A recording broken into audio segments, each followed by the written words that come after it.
Council are present and accounted for, except for Councilman Brady, who will not be able to join us this evening, and Mayor Pro Tem Merkel, who I believe is just running a little late, and we expect him soon. So, as always, we begin our meetings with a Pledge of Allegiance. So, if you're willing and able, please stand and join us. I pledge allegiance to the flag of the United States of America and to the republic for which it stands, one nation, under God, indivisible, with liberty and justice for all.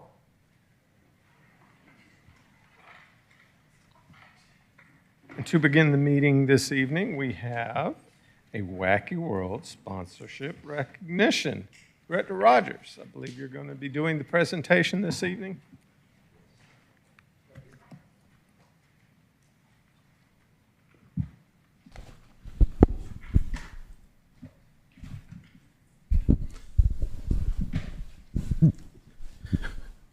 Would the Bostic family like to join us up front with Director Rogers? Thank you, Mr. Mayor. It is indeed a pleasure to be before you tonight.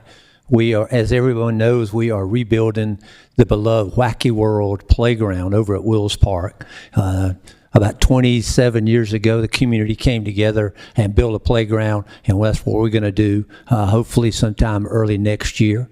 But we're here tonight to thank the Bostic family for their generous donation. They're a bronze sponsor of Wacky World. We are attempting as a committee to raise $750,000 to match the city's funds so that we can have a playground that will last 35 or 40 years for our kids, and they'll have as much fun as the last generation did. So on behalf of the city, let me just say thank you for that donation, and thank you for being a part of the community. Yeah. Would you like to say any words for prosperity? Sure. Hey, I'm Brad Bostic. Alpharetta is my home. It's been my home for a long time. I was a part of the original construction of Wacky World, my family and I, so my son has been enjoying Wills Park since he's been born, and we're happy to give to the fund, and hope everyone else will as well. It's going to be a great project, so very happy to be here and support. Thank you. We appreciate it very much. And it's awesome to have someone who actually participated in the first one. That is fantastic. Well, congratulations and thank you again.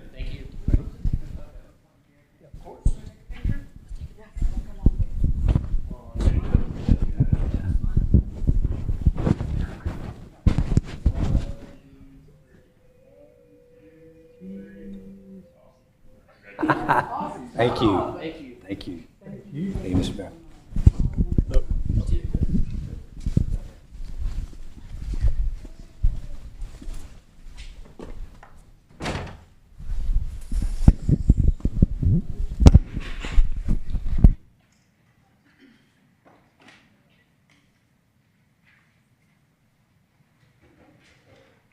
That is always a great way to start off a meeting.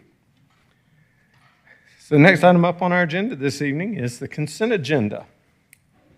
And the consent agenda consists of these items: the City Council meeting minutes from the meeting of June 24th, 2024, the conflict waiver, Gerard and Davis for an intergovernmental agreement amendment for joint use of municipal court facilities, the conflict waiver for Gerard and Davis for the Local Jobs Creation Grant, and the council ratification of the new national opioid settlement with Kroger.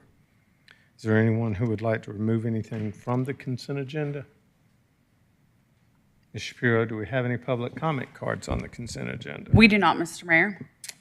However, if anyone would like to come forward on the consent agenda, now's your chance. Seeing no one, we'll close public comment. Do I have a motion from council? Motion to approve the consent agenda. We have a motion by Councilman Mitchell, second by Councilman Will. Any discussion? And I note that Mayor Pro Tem Merkel has joined us. Mayor Pro Tem, would you like to join us for this item? Or did you hear the motion to approve the consent agenda? I just didn't know if you wanted to. Yes, I just read it too. Okay. So there's been a motion and a second. All those in favor of approving the consent agenda, please vote yes. Otherwise, vote accordingly. And it does pass unanimously. So the next item will be a work session. Work session is not something that we'll be voting on, but this is a discussion item for public discussion about the proposed text amendments to the alcohol ordinance. So, Ms. Shapiro, Thank you, Mr. you have Mayor. the floor. So for this work session this evening, staff, we would like to bring forward 2 items just for your discussion and to get some feedback as we move forward with maybe some potential future changes to the city's alcohol ordinance. The 2 topics for discussion this evening is about the alcohol license application process in whole, and then also a small discussion on the way our section is drafted in terms of fees. The first section is discussing the license application process. There's 2 code sections that was included in your packet that kind of describe the way that alcohol licenses can be applied for. That's for any type of alcohol license, whether it's consumption on premise or package sales. And the way the current process is really now, you have an applicant that comes forward, completes an application, and submits it to our code enforcement office. Our code enforcement office currently, they review the application, and if it meets the requirements of the license, they send it to the city clerk's office, and then our office sets it for a public hearing. And then after the public hearing, it's put onto an consent agenda for council consideration. At the time when code enforcement brings it to our office, they also place a sign on the property to give notice to the public for at least 15 days, and that sign is taken down after the public hearing is finished, and the city clerk's office publishes a notice in the legal organ as required by our code. Once the public hearing is completed and then it's added to the city council agenda, the second that it's approved in city council, the next day the applicant can come to the code enforcement office to pick it up. So one of the reasons why we were bringing this forward this evening was a proposed amendment to hopefully switch that and to get your feedback on whether or not the council would consider a policy change to have all of the alcohol license applications approved at the staff level except for specific types of licenses. So it would be more of an administrative approval, assuming that the application meets all of the requirements by our code. If it were to meet the requirements of the code, it would still have public noticing on the property. Staff would still publish on the city's website as opposed to the legal organ. And then there would be specific situations or types of applications that would still come forward for council approval.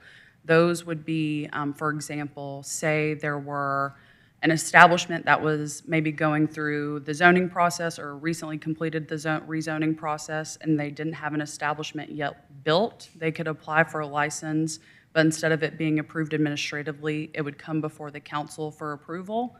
And then you guys could put specific conditions on the issuance of that license. It would also bring forward any applications that require a variance. We haven't had too terribly many of those recently. I think the most recent one that we had was for Smoke Jack, the Jack's Feed Store on South Main that went in by Amana Academy. We did have a variance from the distance from a school for that application. And then potentially any large special events or festivals, those would be other applications that would come forward for council consideration, or any other application that staff believed that there was maybe a gray area or something that needed further consideration or council conditions placed on that application. Those would be the ones that would come to council for approval. Otherwise, if the application met all of the requirements, went through the code enforcement review, was reviewed by the city clerk's office, then we would issue the license. In terms of public notice, currently, as I mentioned, we have 2 weeks that it runs in the Alpharetta Roswell Herald and sign on the property. If we were to switch to an administrative process, We would still post a sign on the property for at least 21 days or until the license is approved, whichever time is greater. And then we would post it on the city's website, which isn't something that's dictated by our code currently, but would just be another level of public noticing. So then, unless a public hearing were required, that would be the only time that we would post it in the city's newspaper. And a couple of advantages to this. Currently, the way it is now, it takes about a month for an applicant to receive their alcohol license, sometimes longer, whereas if we switch to a more administrative process, for new businesses that are looking to have an alcohol license, they could probably get it within a week because it would remove that extra hearing, council consideration, and the legal noticing requirements. In addition to that, it would allow council to review applications and set conditions, whereas now they're just placed on the consent agenda. It would lower the legal advertising cost to businesses, and then we would still keep the sign and then add it to the website. But if you have any questions about this or have any general feedback, I'm here to listen and answer any questions. Do we have any questions for Ms. Shapiro? Well, you must have done a great job. Okay. Okay, thank you. Councilman Hypes.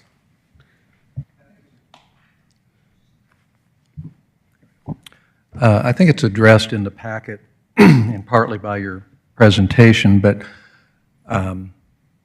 certainly want to cut through red tape. One of the few advantages I see of these coming forward before council is that they get published in the agenda. And not only do they get published in the agenda, but the city does a fine job using social media to advertise upcoming city council meetings. And for whatever number of people who choose to click on and see the agenda and see one of the applications, it seems to me that's the most visibility one of these would see from anywhere.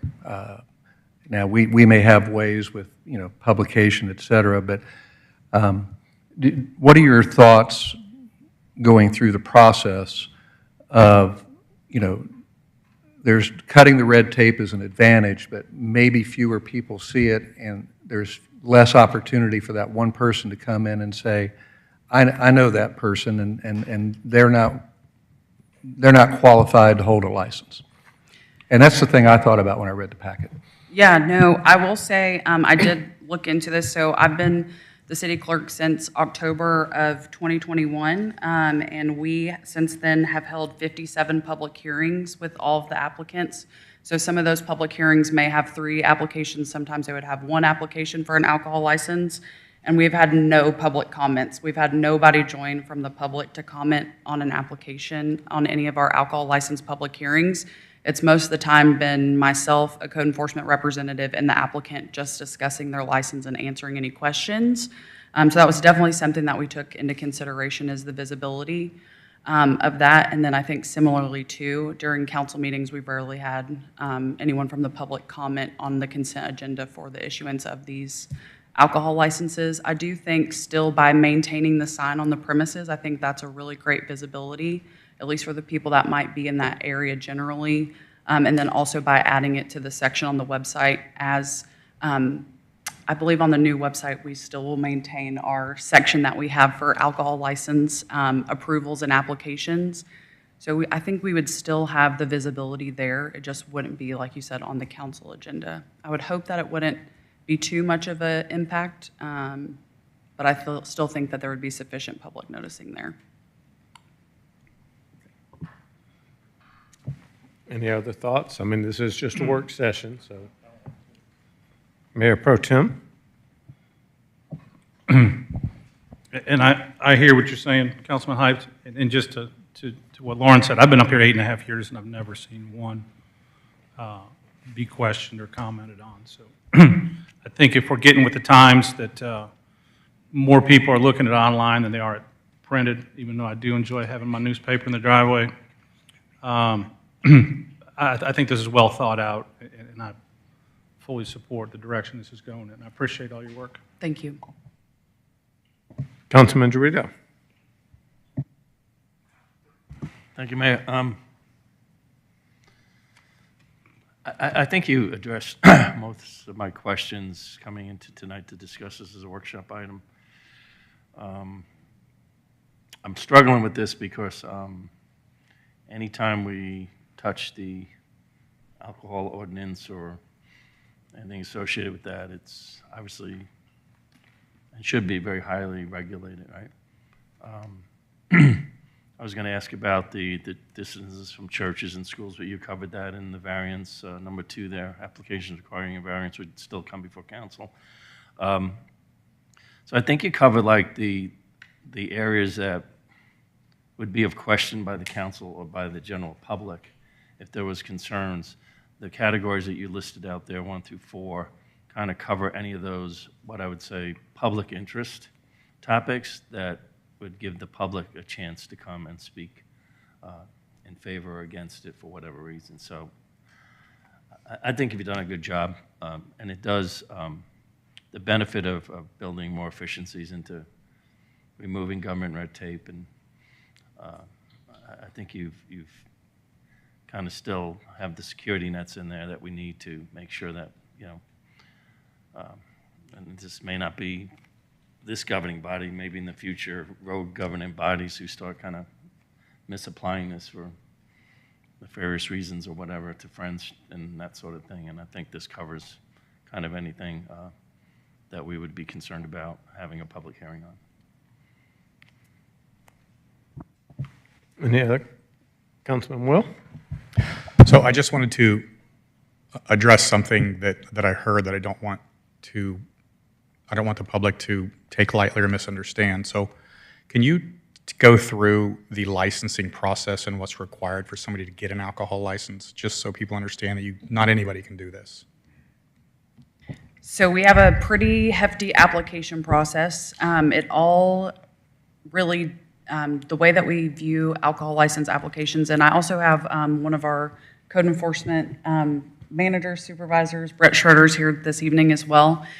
So the way that we approach alcohol applications is really based on how the ownership group, its composition is made up. So obviously in Georgia, you can have limited liability corporations, you can have corporations, you can have partnerships, sole proprietorships, just Lauren's liquor store, for example. So depending on the makeup of the organization, depending if they have at least 10% ownership, we require all of the owners in the business to fill out what's called a personal statement, which is a pretty significant background check on your criminal history, where you live, who you're married to, are you a U.S. citizen or have other identifying documents that are accepted by the state. We, ask about, are you leasing the premises? Are you owning the premises? What's your business interest in the business? We also require someone that lives within the county to also serve as a registered agent for your business. Fingerprints? I'm sorry? Fingerprints? Fingerprints. You're required to be fingerprinted. Criminal background check? Yes, sir. Does it go to the FBI? It does not Who do does a the criminal national check. background It's check? just a state check. State check? Yes, sir. Okay, so we have fingerprints, we have background checks at the state, we have people that have to verify their residency. I mean, there's a lot of things that go into that. Yeah, and that's... As the only guy up here who has a liquor license, a multiple liquor license, I will tell you it is a brutal process. Yes, and I will give kudos to our code enforcement team. They know that I will be looking over the application after they've already looked at it multiple times. And there's been a few circumstances where we've gone back and forth and say, what do you think about this app? No, let's go get further clarifying information from them. So it is something that we go through with a fine-tooth comb. Not only are we issuing the license, but our city license is what dictates the issuance of the state license as well. If you don't have a state alcohol license, you're unable to purchase alcohol from a wholesaler to even operate a business with alcohol. So our license process is something we do take very, very seriously. It doesn't even come to the public hearing step until code enforcement knows that the application is 100% ready to go and that they would be approved and would meet the standards of the background check. Thank you. Councilman Mitchell? Thank you. So you go through all of that to give an alcohol license, and you're telling me Brian was able to get through that? That's great. So I'm GCIC will teasing. not let me disclose his criminal history. No, in my 13 years, I've never been called about a concern with any one person. I've only had a call from someone who was rejected by Brett and couldn't get an alcohol license, and they were calling me to try and manipulate the system, and I think that person's in prison now. But other than that, he was a really good guy.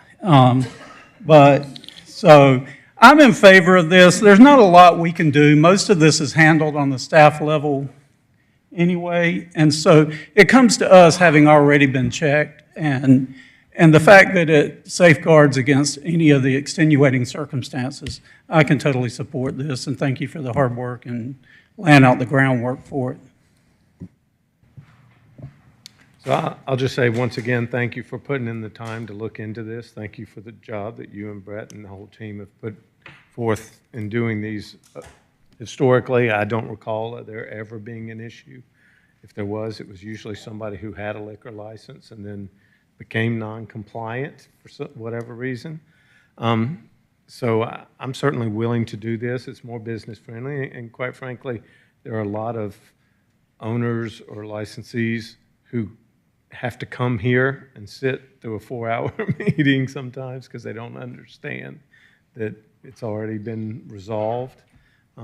So I don't see any reason to inconvenience anyone if we don't see any actual positive impacts from the public hearing, so I'm fine with that.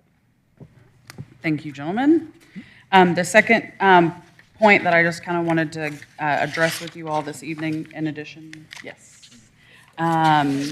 is the code section. It's also in your packet from this evening as it relates to fees for the alcohol license applications.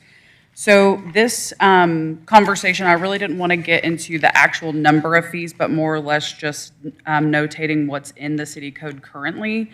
So 4-6A, it states specifically in the code what the amount of the investigative and administrative cost should be.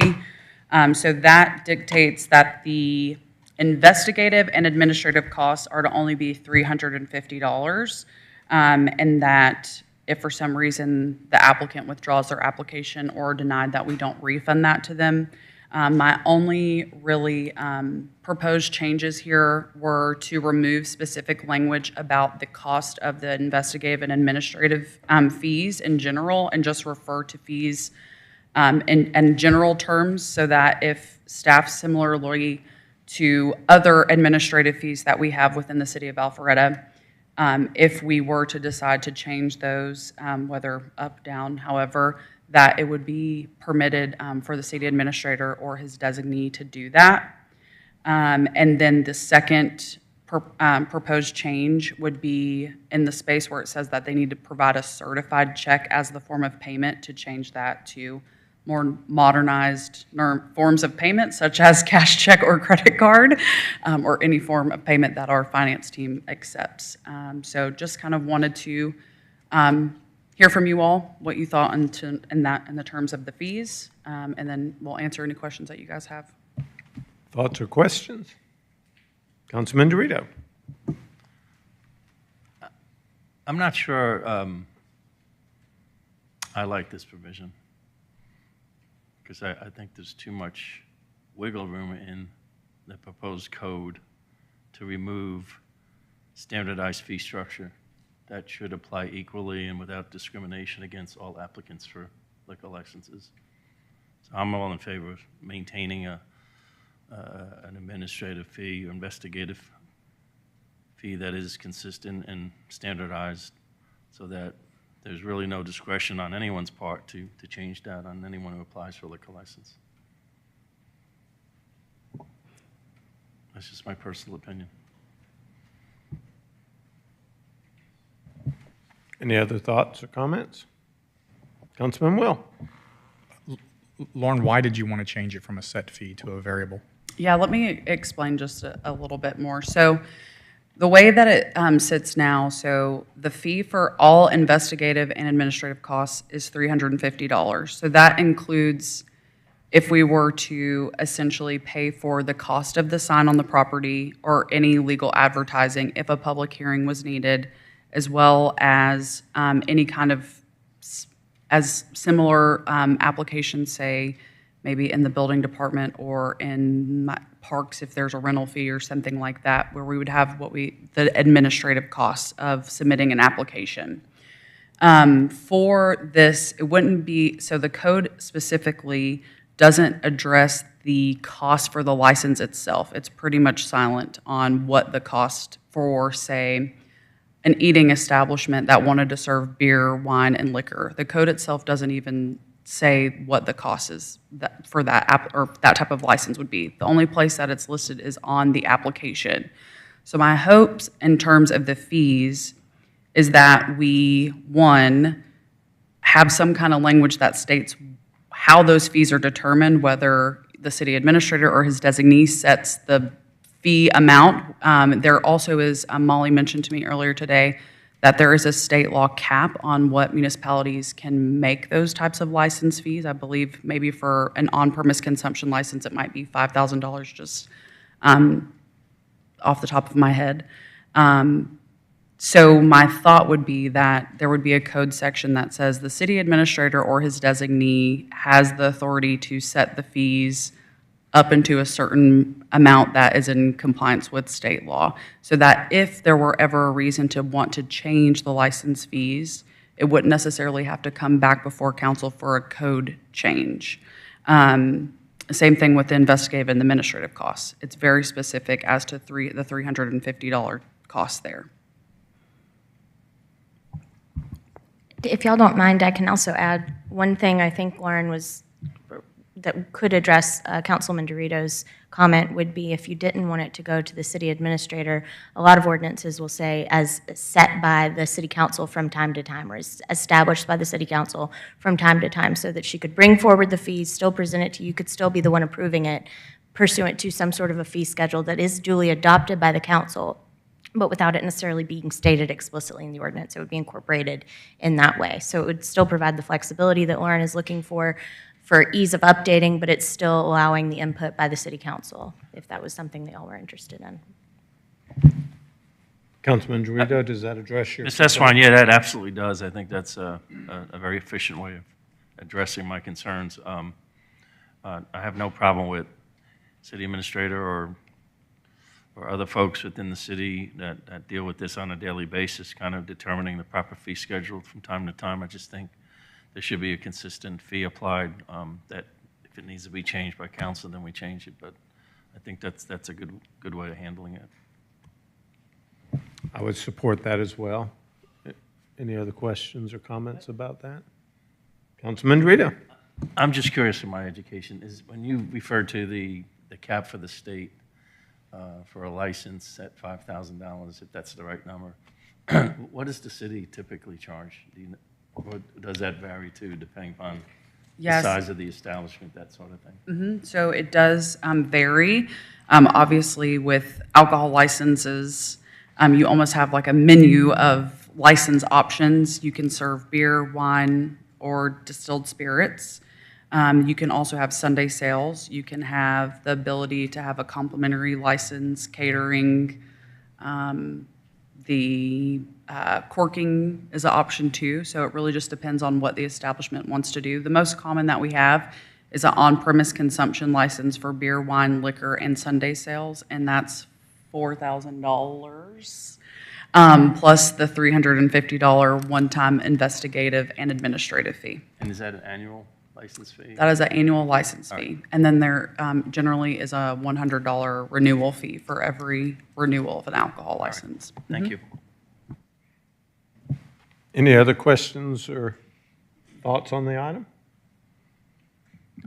Mr. Lagerbloom, do you think you have clear direction? I do. Yes, thank you. Yes, thank you guys very much. Thank you all. So we'll wrap up that item. That is just a work session, so there is no vote. It just gives input so that they can bring forward something that might be practical in the future. So that'll wrap up the work session item, and we'll move on to the public hearing. The public hearing item is MP-24-05/CU-24-08, Sixers Cricket Academy, Windward MP, Pod 14. Mr. Woodman. Oh, we're going to wait on this. Okay. My apologies. That's okay. Thank you, Mayor and Council. The public hearing item before you this evening is a request for master plan amendment and conditional use to allow recreation facilities indoor for Sixers Cricket Academy. It's in a 10,000 square foot suite in the Marconi Forest 300 building. Master plan amendment is requested to add recreation facilities indoor to the Windward Master Plan Pod 14 in a conditional use to allow the use for Sixers Cricket Academy. I have the location map on the overhead. This property is located at 2855 Marconi Drive, and it's Suite 310. Property is developed with a one-story, about 46,000 square foot office and warehouse building. One of the tenants that is occupying the building currently is Jekyll Brewing. They have their manufacturing, their professional office, as well as a tap room at this location. And this is a survey of the property. This is Marconi Drive. This is the Marconi Forest 300 building here. And this is the 10,000 square foot space that the applicant is looking to utilize. Again, this is Sixers Cricket Academy. It's an indoor cricket training facility with accessory merchandise sales. It's a new business. Their hours of operation are Monday through Friday, 4 p.m. to 10 p.m., Saturday through Sunday, 8 a.m. to 11 p.m. Applicant anticipates approximately 10 employees. And the applicant did provide a conceptual floor plan for the use, so this would be the entrance of the space here. It's about 10% of the space up at the front of the business would be dedicated for merchandise display, administrative functions, and office space. And the remaining 90% of the area will be dedicated for open spaces for coaching and training. Looked at the review criteria for master plan amendment and conditional use, believe the proposal is suitable based on the development of adjacent and nearby properties, which are similarly developed with office and light industrial uses.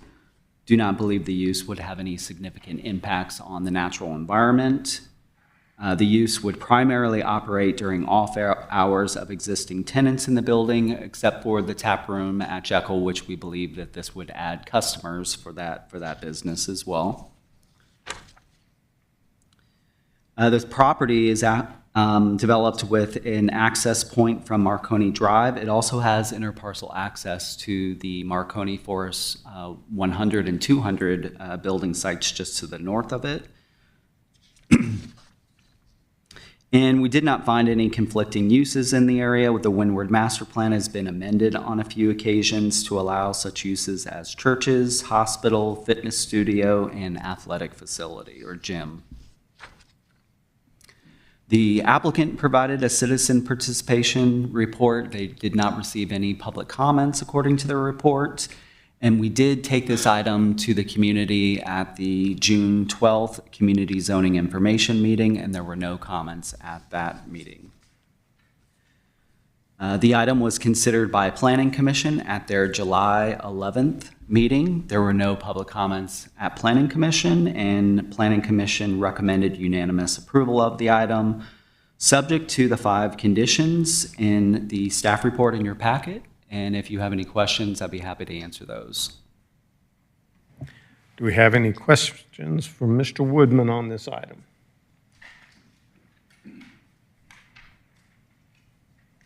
Seeing none?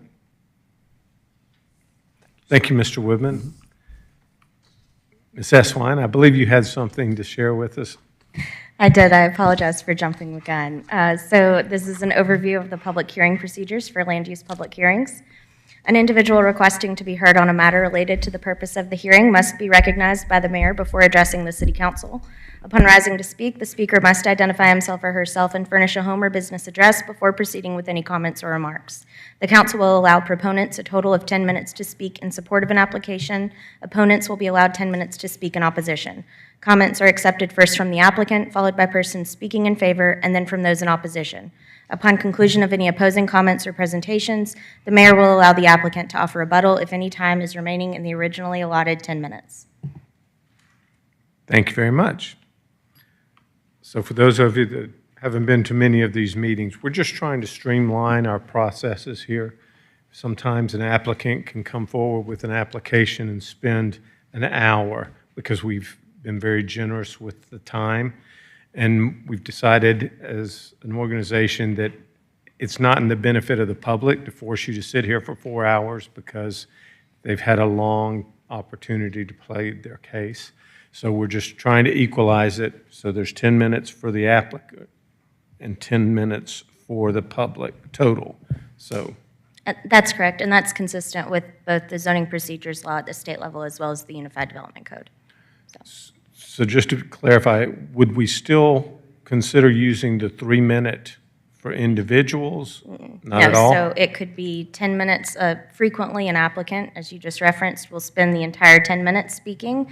But every now and then, you might have an applicant who only spends 5 minutes, and if there's a neighbor or somebody who just thinks it's a good idea for the city, they could come up and spend the rest of the time, the remaining 5 minutes if they chose. So Okay. there's not an individual time limit, it's just per side.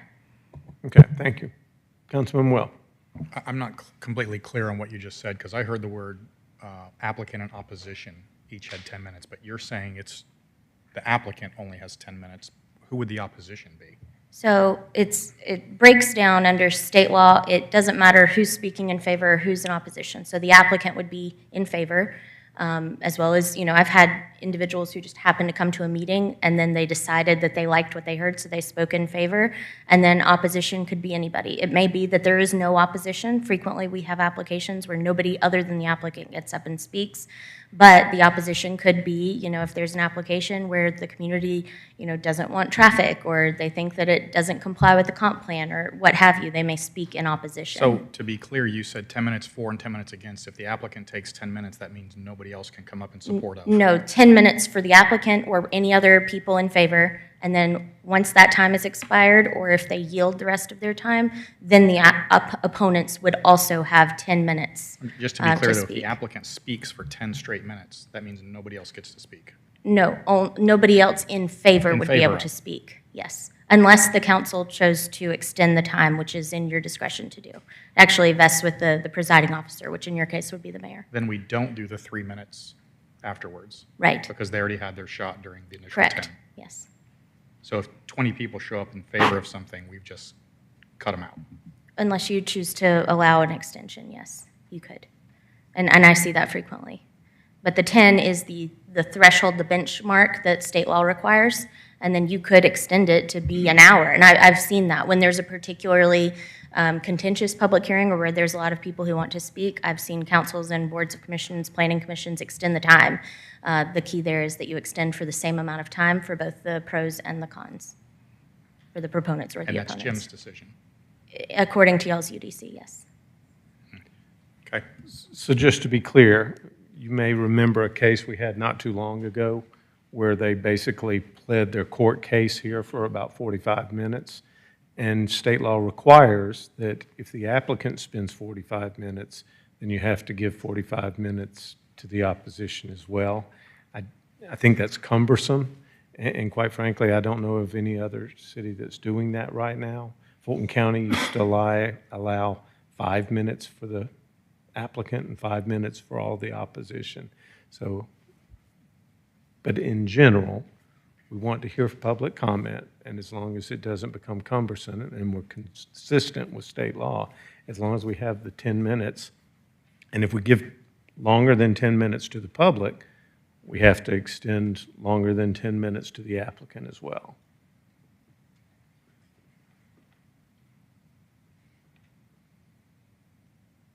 Are we clear on that? Okay. Tonight, I don't think it'll be an issue, and if we want to adjust it accordingly. It is not my intention to shut down the discussion. I think we just need some way to manage it, and we have to have those rules in writing so we don't get sued by applicants that want to talk for an hour. Fair enough? And as a council, if we're not comfortable with the way I'm managing it, let me know. Y'all aren't generally shy. We've already used 7 minutes. Exactly. So, but thank you for bringing that forward. That's our process moving forward from this point. And the idea is to give the public a little better timing on the city council meetings they have to. Absolutely. So if the applicant would like to come forward at this time, you have 10 minutes. And as she mentioned, please state your name and address for the public record, sir.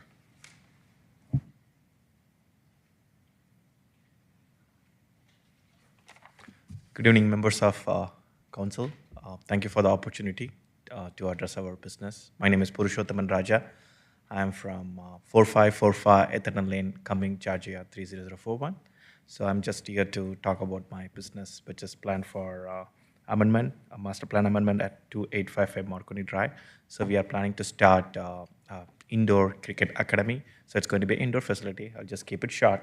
So it's going to be indoor facility for cricket, and also we are planning to use it for soccer and also baseball. So just for the public, if anybody doesn't know what is cricket, cricket is basically a popular sports all over the world, not in America, but it's coming up. We have a national team as well. It's similar to that of baseball, where we just need to hit the ball and run. It will have only 2 bases, just to keep it short.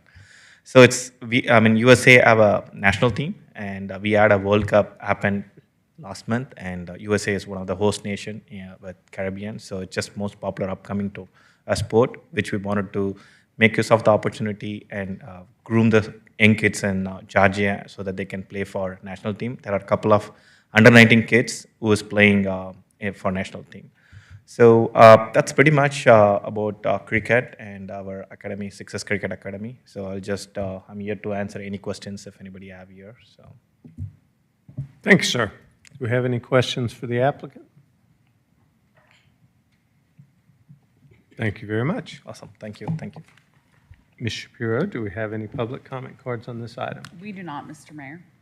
However, if anyone would like to come forward and speak on this zoning issue, now is your chance to do so. Seeing none, we'll close public comment. Do I have a motion from council? Yes, you do, Mr. Mayor. Tonight, I'd like to offer a motion to approve MP-24-05/CU-24-08 Sixers Cricket Academy, Windward, Pod 14, as presented this evening. Second? We have a motion to approve MP-24-05/CU-24-08 as outlined by Mayor Pro Tem Merkel and seconded by Councilman Dorito. Any discussion? I'll just say, welcome to Alpharetta then. I would support this. We'll see how the vote goes, but I think we have a large population in our area that would support your efforts, and I'm interested to know that you would allow baseball and other sports to be utilized there as well. So, Mayor Pro Tem? I just have to point out, because I've been giggling since this thing came out, the term Sixers. When I was in college, my roommate was from New Jersey, and we first met. He asked me if I wanted to go to the store and get a couple of Sixers. I didn't catch on right away, but eventually I figured it out. So every time I see this or I hear the name, I just kind of chuckle. So thank you for that.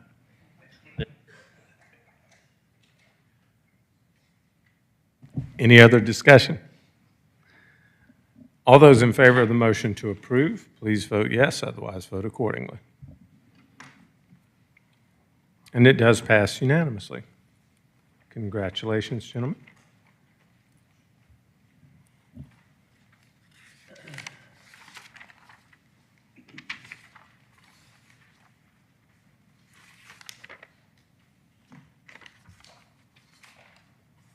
So the next item on our agenda, if you're looking at the printed agenda, has been deferred. That item was Z-24-08/V-24-08, 306 Thompson Street. I hope you haven't been sitting here for that item. I probably should have announced that earlier if you had. So that'll wrap up the public hearing portion of tonight's meeting. We'll move on to old business. And first item under old business is the resolution for the Union Hill Park 2021 bond referendum funds. Director Rogers, you have the floor.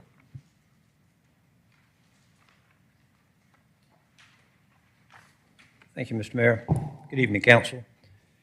Union Hill Park was opened as a roller hockey park in 1995. Then in 2021, the bond referendum allocated funds for the redevelopment of Union Hill Park. The slide that is up now is the original concept drawing for a Union Hill Park redevelopment. In 2023, the covered arena was renovated to include roof repairs, insulation replacement, painting, restroom makeover, LED lights, electrical gate upgrade, and big circulation fans. The number of inquiries and events increased. One of the issues that with the use of the covered arena is parking. Currently, there are 105 spaces, which allows for events up to 250 people. The number of spaces will increase to 116 with the renovation of the existing parking lot. The city does have an MOU with the business next door to utilize their parking on weekends through December of 2024 that provides access to an additional 73 spaces. With the possibility of hosting larger events and the current plan, estimates exceeding the current budget of this project, an alternate plan was developed that featured a new parking lot next to the event venue. This plan would replace the play area and the gathering space with a parking lot. This plan would add an additional 58 spaces. Staff was then asked to develop a plan that would return to the original plan with a play area and gathering area that would be within the current budget. This current slide envisions the size of the gathering area and the size of the area of the playground. The next slide shows a generic traditional playground that would be within the current budget. Now let me emphasize, this is not the playground that would be built. This is just a representation to give a sense of space. There was an additional question from the council about the size of the proposed skate park. The design of the skate park has not changed since the first rendering. The pop-up skate park is in a very large space. We simply installed a few concrete obstacles on the footprint of the old hockey rink. However, the features of the pop-up park total less than 1,000 square feet in size. The new skate park will have a total of 6,600 square feet, and all is skatable in features and flow. The total of the 6,600 square feet is what should be compared with the under 1,000 square feet of existing skate space.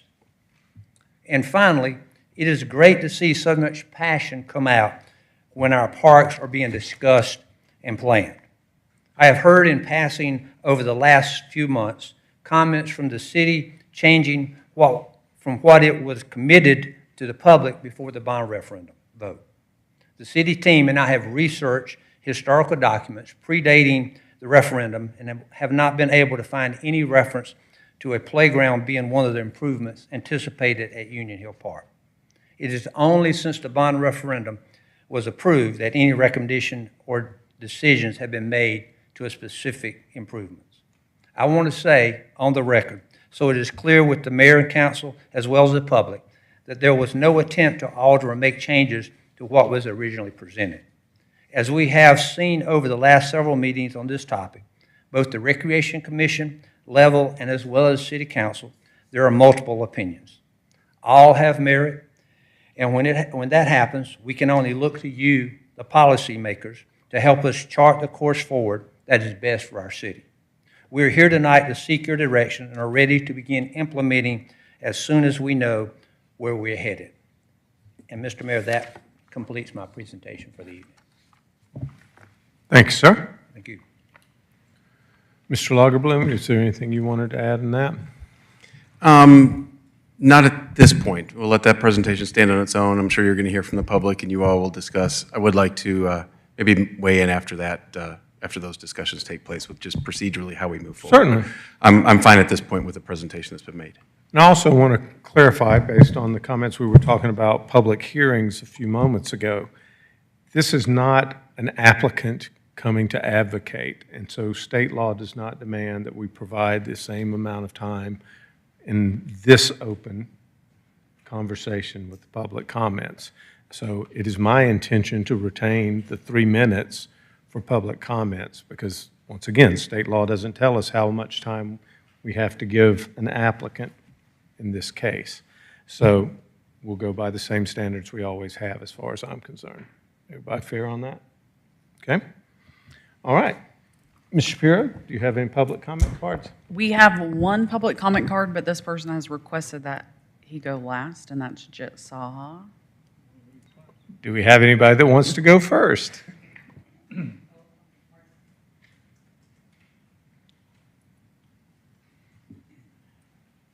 Please state your name and address for the public record. Martine Zarenskis, 8070 Willow Tree Way. Thank you very much. Just want to thank Morgan and his team for putting together a quick sketch so everyone can get the view of what a parking lot looks like versus amenity that we can all use. And I just think it's important to point out, while this is a wonderful opportunity to have an event space, in the Recs Commission meeting, he stated approximately potentially 25 rentals a year that would need potentially that much parking, whereas I see a playground as an amenity that can be used 365 days a year by lots of our community. And I think if you notice the traffic, as he reported to the Recs Commission this week, that Union Hill gets, it can really be a flagship on the Greenway that we now have to go to Forsyth County to get the playground on their Greenway. And so I think it could really set Alpharetta up to be successful and make that just a beautiful place, destination for everyone. So I hope that this council will consider going forward with that. And, you know, we've only spent about $685,000 on that parks bond, so there's $2.85 million left. So I hope that it would be really thoughtfully put together with the skate park, all the parking lot needs, and the playground, and the drainage issues that have to be fixed. I know there's a lot more, but it's a lot of money. Let's make it a really great destination, not just a rental space for 300 cars. So, thank you. Thank you, ma'am.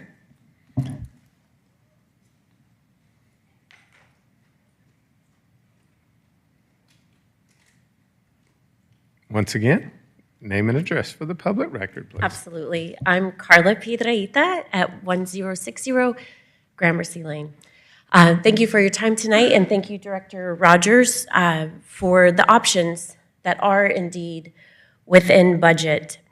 As Martine stated, at our last Rec Commission meeting, we were revealed the amount of traffic that goes through Union Hill, as well as Haynes Bridge, et cetera. And there's up to 20,000 citizens per month that visit Union Hill. And imagine if it's additional parking. It's not a very friendly amenity to enjoy as you're passing by or as you're utilizing that space. But if it were a green space, a gathering space, a playground, whether for families or people, they certainly could enjoy that. Alpharetta, we enjoy many, many awards, and that's thanks to much of the hard work, muscle, and attention that you all put into our city. And when you look at those awards, number one, best place to live in Georgia, best place to raise a family, I don't think a lot of people consider, gosh, is there cement? Is there parking? People think, is there green space? Is there a playground? Is this somewhere where I envision my family being a part of? So as you vote on this tonight, I ask that you consider the best use of this park bond and the best amenities to keep Alpharetta at the top of these accolades. Thank you. Thank you. Is there anyone else that would like to come forward at this time that doesn't want to be last? Okay. Jid, it looks like you're last. Hi, my name is Jit Saha. I live at 12305 Claremont Avenue in Alpharetta. and I'm here to share my thoughts as a member of the Parks and Rec Commission. I've been a resident for the past 16 years, and I know I have 3 minutes. The background is, before the bond referendum in 2021, the city communicated the bond was to be used for park space, youth and teen programming, and with public input. Agreed, it didn't say playgrounds, but it did say park space over and over again, and I believe Mr. Drinkard shared this data with City Council. Regarding the resolution at hand, I have some concerns regarding Section 1, change in circumstances, Parts A, B, and C. Just because the planned playground is too expensive, it doesn't mean it's the only option is to have an in-budget parking lot. I can't think of a single planned parking space in any of our parks that didn't go through any modification. From Mid-Broadwell to Kimball Bridge, many due to costs as well as logistics. Finally, I have a concern that how the parking lot is being equated to a park space, and for them to be substantially similar. Council, I'm not a lawyer, but I don't see how voters who voted for park space would have thought that they were voting on a parking lot. It just doesn't make sense to me. If you guys choose not to go through this resolution and you choose the playground path, I'd like you to request to consider a teen-centric apparatus such as the ninja-style playground to complement the mostly teenager-centric skate park. Thank you. Thank you, sir. Is there anyone that would like to make a public comment after the guy who went last? Seeing none, we'll close public comment. Pardon? Okay. Director Rogers? Apparently we have some questions from council. Is that Councilman Mitchell's question?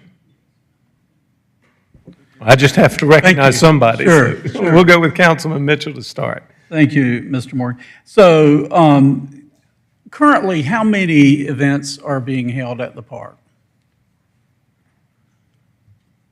You're talking about under the covered arena? Yes. Well, right now, there are probably, I would say, in the neighborhood of 10 events where it's actually rented for an event, such as a concert or an event like the Atlanta Grill Fest. And then we have additional, there has been 5 weeks of camps held at Union Hill as well. But I think your question specifically is about the events. So that would be, best that I can remember right now, Councilman Mitchell, it would be 10.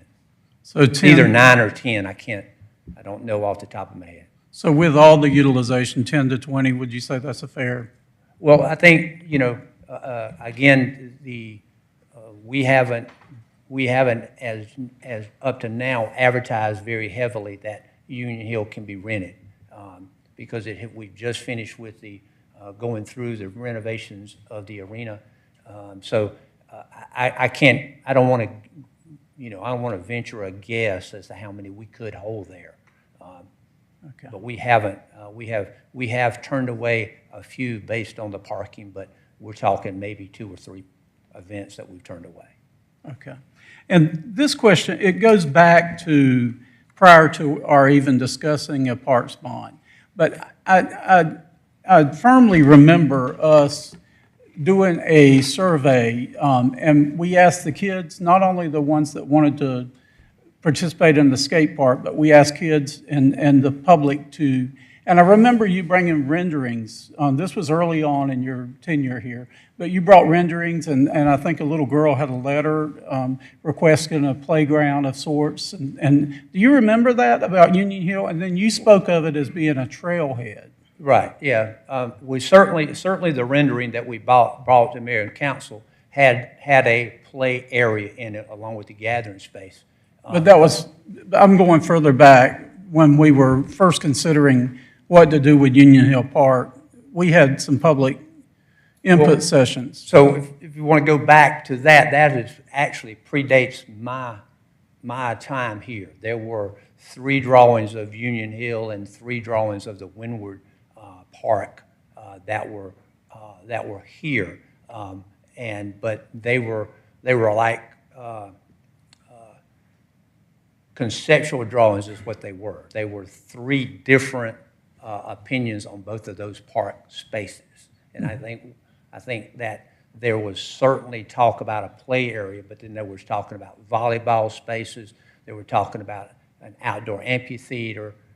But those were prior to my arrival. And as far as I remember, there wasn't any traction about those particular spaces because at the time there was no money on the table to move those forward. Yeah, but while you were here, we did discuss the skate park and things like that. Oh, absolutely. And and it's my contention that we put this stuff out there as in the public's mind, not only a playground, but all these things. And that's the only reason I'm asking about that is because I know that we had other public meetings that held those kind of thoughts with the public, where they gave their feedback. Right. But those drawings that you're talking about, all of them took out the covered arena. They completely reimagined the park, if you will. And it was of my opinion, and I think at the time I had an agreement that that was too valuable of an asset to demolish. That covered arena is still a very valuable asset. So that when that decision was made, then everything in my mind changed. And then we had the bond referendum, and then we brought a drawing to y'all. And it did have a structured play area. And I don't want to use the word playground because the drawing that we showed earlier today is not a playground. It was a play area that was infused, if you will, in the gathering area. So that was what we brought. But since then, the value of that arena, that covered arena, I think is what brought about the idea that we needed additional parking. That is, we were able to see things that arena could do, and that's why the idea of additional parking was floated. And so I think it's just that Union Hill has kind of had several lives, if you will. Started out as one thing, and now we're talking about it being another. So. Right. I'm just not certain where we fell off on it being a trailhead for, as Forsyth County brings its park and brings the Greenway into Alpharetta once they completed their final phase. We looked at that park as being a trailhead. Right. And it's always going to be a trailhead. Every drawing or every design that we have talked about, the trailhead is probably the number one thing that park's going to be, and we know it's going to be a trailhead. So that's never changed. The idea of it being a trailhead and the idea of putting a skate park hasn't changed. The only thing that changed was the idea of increasing the parking, at the play area and the gathering space. Okay, thank you. Councilman Will. Hey, Morgan. Hey, Morgan. When we originally brought this and it was over budget, the program or the project had been designed and it had a specific playground attached to it. Is that correct? Correct. And so we determined that at that point we couldn't afford it. It was too expensive, and we had to do some kind of redesign. That's what the engineers told us. And so we've had two options of redesign. One is this parking lot, and the second is a smaller playground. Correct? Correct. That's the way I see it. And my understanding on what we're talking about tonight is the smaller playground fits within the budget. Yes. Yet I'm looking at the motion here, and it says we haven't even designed the smaller playground yet. It says, I'm sorry. It says we have not designed the smaller playground yet. No, we have not.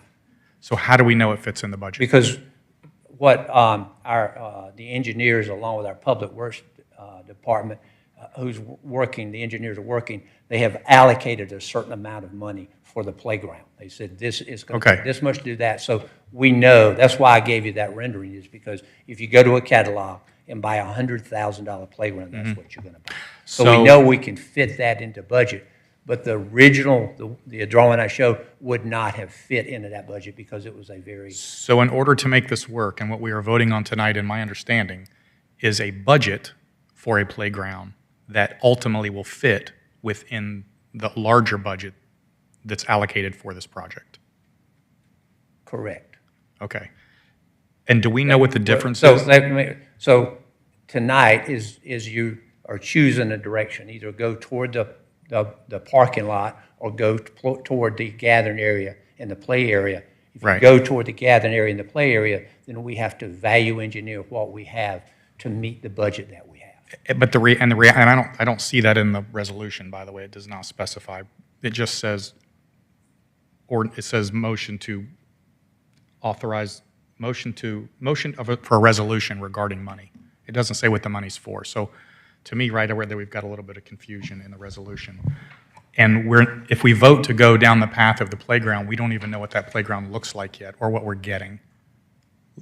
And I use an extreme example because it makes things clear. We went from a $300,000 playground, we might get one swing. And then we get that, and then we voted for it, but we didn't know what we voted for when we voted for. And so that makes me a little uncomfortable. I think. Could I weigh in at this point, Mr. Mayor? Sure, Mr. Log. This is what I was going to conclude with, but it sounds like I should interject it now just so we can maybe look at the end and work backwards. After you all discuss and decide and we get some ideas to where this is headed, if you all, at the end of the discussion, generally want a playground there as opposed to a parking lot, I would ask somebody to make a motion to deny the resolution that's on the agenda.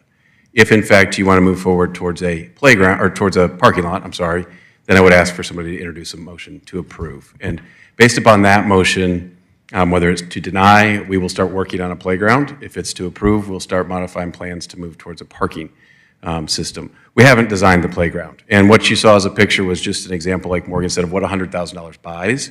I am absolutely fine with there being a process of design for what that playground looks like. I'm absolutely fine if we go that route with letting the Recreation Commission be a part of that discussion. But we're really just in that place right now where we've got, strong merits for two different concepts to finish this park. And when we end up in that place, that's unfortunately when we come here and say, okay, you all are the policy setters, you've got to give us some direction. And we're going to take that direction. It'll be back in front of you before anything moves forward. So even if you deny this resolution tonight, that doesn't mean you've agreed to the playground that we put a picture of in the agenda. So this resolution is for a parking lot? Correct. If this were to approve, we're going down the parking route. Okay. It doesn't say that. That's why I'm asking. So I'm very glad you gave me that clarification. Yep. So that's how we hopefully will conclude in one of those two But it doesn't paths. say that. This is the same thing that we deferred. So, Just saying for clarity purposes, it doesn't say that. I thought we were voting on the playground. So if I'm confused, I think a lot of people are probably confused. I think where maybe I can help, and then I'll stop talking, is if this resolution is written to reallocate funds to a parking lot.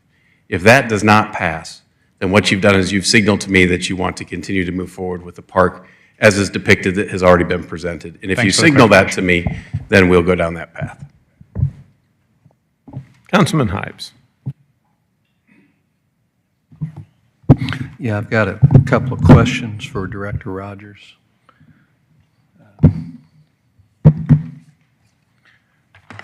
How many playgrounds does the city provide for Alpharetta? How many do we have? 10? 12 if you count the Alpharetta Elementary School, one that's a neighborhood playground, we have 12. And in our park system, we have numerous parks that have no playground, correct? The community, behind the community center in the Grove, there's not a playground, correct? Alpharetta Arts Center, there's no playground. Yeah, there are certainly a few parks that we have. I would have to tell you that that would be Wills Park, the Alpharetta, down the Alpharetta, so it in fact does have one. But there are parks. Brook Street Park, we don't have a playground out here. Town Green, we don't have a playground. So the fact that we have a park does not necessarily mean we have to have a playground, correct? We have passive parks, we have a... Correct. So we've got 12 playgrounds in inventory. 3 sides of Union Hill Park is office commercial, correct? I'm sorry? 3 sides of Union Hill Park is office and commercial, correct? The only residential is the apartment complex to the south? That is correct. Does the apartment complex have a playground of its own? They do. And is it a more involved playground than what we can purchase? That playground that the apartment has would cost more than $100,000, yes. Yes. It would be. So now, in terms of other playgrounds provided by the city, we built a really pretty nice one over Windward Community Park, correct? Correct. And that's 1 mile away, 3 minutes away by drive? I would say it's about a mile away. That is correct. That's kind of an overview of what we have in our playground system. Now, in terms of this valuable asset, as you described it, what's the next largest shelter that we have in which we as a city make available to our residents to hold an event? Would it be the Lions Club shelter? It'd be the Lions Club shelter in Wills Park, yes. And that's just a mere fraction of the size of the Union Hill Pavilion, correct? Yeah, I would say it's probably a fifth of the size, maybe even less than, even greater than that. So in Alpharetta, in terms of having something that's already existing and a valuable asset for holding events, be it music or other types of events, the next largest one would be, it's not even a city item, but it would be a Maris Bank, right? You jump from a 500-seat event to a 12,000-seat event, correct? Correct. And the only thing in between is the Lions Club shelter. Between is Lions Club shelter. Right now, it would go up to a Maris Bank. But this asset that we have can hold events with 500 people if there's enough parking, correct? That's correct. So what happens when there's an event and the performers, it has a large number of performers and they have to take parking? Let me use an example. I'm aware that the Alpharetta Symphony would be interested in doing a summer series out there.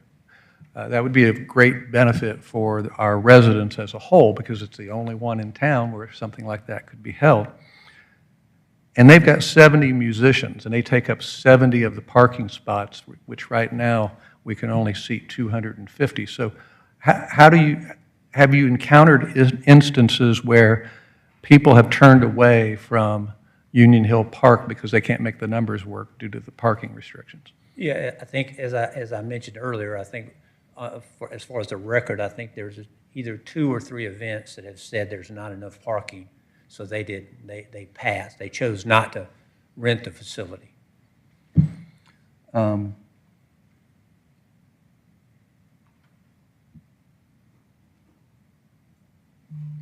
Next, this is located on the Forsyth County line, right? Absolutely. The road, McGinnis Ferry is the dividing line between Fulton County and Forsyth County and Alpharetta. And if I recall from the map, the next closest residential after the apartment complex is Jamestown over on McGinnis and I think it's Union Hill. Ronald Reagan and McGinnis. And that's in Forsyth County, right? Yeah, as far as I know, it is. Right. So your staff recommendation is to enhance the pavilion, correct? Correct. And while that would be a one-of-a-kind facility in Alpharetta, we could also build a smaller, watered-down playground, and the closest folks to use it would be Forsyth County, correct? A good number of them. Yeah, we don't keep those numbers on our playground, so I hesitate to answer that question because I wouldn't know the answer to that question. In terms of the staff recommendation, this is the Recreation, Parks, and Cultural Events Department. So where does having an event facility that's one of a kind, unique to our residents in all of Alpharetta, where does that fit within the vision and the strategy for the department? To have something that can hold events, hold music events without interfering with surrounding business, it's in a business area. The whole Music City, Alpharetta Music City, where does that fit into the vision and the strategy for the department? Well, the Union Hill, the covered arena is real important to Alpharetta Music City and to the idea that we can host events of that nature, rain or shine. So it's an important structure, and that's why when after we when we came together to talk about Union Hill, that's why we decided it was worth saving that structure rather than demolishing it. So it's important to us for not only things like the music, but also I Can Buy, because it holds events there, as well as Camp Momentum for the special needs. So it's an important structure and important for our department. Do you have any ballpark idea of what it would cost if you had to build that from scratch and build it someplace else so we had it as an amenity? I might look over my shoulder and see if Pete can help me, but he's not going to. Give me a couple more seconds to think. I would say somewhere in the neighborhood of $750,000 to build that structure. That is just a guess. So, but that's what I would think. Are you familiar with how Newtown Park uses their outdoor pavilion? Yes. Covered pavilion? Yes. They hold symphony concerts and other community events there? They do. Is this of comparable size? Yes, I think it might be a little bit bigger. But as it's currently situated, if we don't enhance the utilization of the pavilion, it's capped at 250, more or less, by virtue of the parking situation. Yep. Existing parking on site, yes. And we, as I mentioned in my opening remarks, we have an agreement with the company next door for an additional 73 spaces. So that goes from 250 to almost 350 that we can do. And some events have had some off-site parking, but again, it becomes problematic for folks to do that. And I do recall the MOU. That could be terminated by either party with 30 days' notice. Correct. Right. Okay. I appreciate it. Thank you. Mayor Pro Tem? Oh, I'm sorry. I thought you were there. Councilman Dorito and then Councilman Mitchell.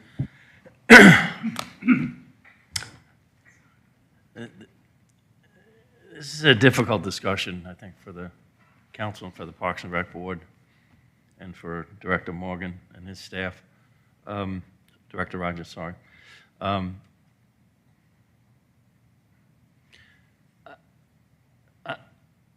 just going to give my personal opinion on this whole situation. Since we talked about this in a workshop some weeks ago, and went before the Parks and Rec Board, and I think all of us have done a little more homework research on the bond issuance in 2021, the public participation in forming that bond and getting it approved by the voters in November of 21. My personal opinion is that in every bond that I've been involved with the city in all the years I've been on city council, there's two things that get the public participation to support investments, like whether it be in parks or public safety. Those are the two key areas. And most bonds, if you look at the city's history, has either included parks bonds or needs of a public safety building or a fire station or whatever, which has garnished overwhelming support from the Alpharetta voter. This particular aspect of the bond in November 2021, from what I can read, is a little bit gray, a little bit cloudy. There's no specificity as to exactly what was going to, the monies are going to be invested in, but I think the perception of the public, from my perspective, was that it was going to be used to enhance the park environment of Union Hill Park, whatever that may be, within the confines of the money that the voters supported. I also think that we could probably achieve what I think Councilman Hypes is very passionate about, as well as addressing the public's need to enhance the environment of that facility for improved park experience for our youth and families. Because I think, Director Rogers, you mentioned the parking would go from 250 to 350, if I got that number correctly, under this current resolution if we pass it, by expanding the parking. So we currently have 250 basically Well, spaces with the MOU of the, Right, that's with the MOU, yeah. And just so you know, it is scheduled to, the original MOU is through the end of this year. There's no indication from we have That not they would- approached the businesses about haven't approached extending them. it, but we've not heard any issues. if you were a betting man, what's the chances of extending that? We have a good relationship I think with we them? have a very good relationship with the company, and I think they seem to be. So very let's happy. assume we can maintain the 250 spaces. That's a pretty good venue for Alpharetta Symphony or whoever. I think we risk, again, my personal opinion, I think we risk turning Union Hill Park into a Union Hill concert facility for not only Alpharetta residents, but people in the area and the region, which brings all sorts of impacts to the city taxpayer as far as public safety, traffic control, and what have you. I would prefer that we invest the hardworking taxpayer dollars of Alpharetta voters in enhancing the park environment there. And if we don't have sufficient funds for that, we obviously should look toward either a phased approach or something, as we've done elsewhere in the city, and retain the covered area for local concerts and things that we might want to utilize it for, which would actually, I think, enhance the so-called concert goers to be more of a locally driven concert versus a regional type attraction place. Because once you build something, they come. That's part of my concern. The other thing I'll say is we are working on, as a city, many people involved already, as far as the what I'll call redevelopment of the North Point corridor, where there's talk potentially with proposals that coming in where we might actually have additional venues. In fact, we just approved. Councilman, I just want to remind you, this is the question and answer. You'll have an opportunity I to thought speak. was There hasn't been a motion yet. We were just. Okay. Well, let me just close then by saying that there's going to be other areas of the city that if we want a bigger concert venue or performing arts center, that the planning of the city is already discussing those different options.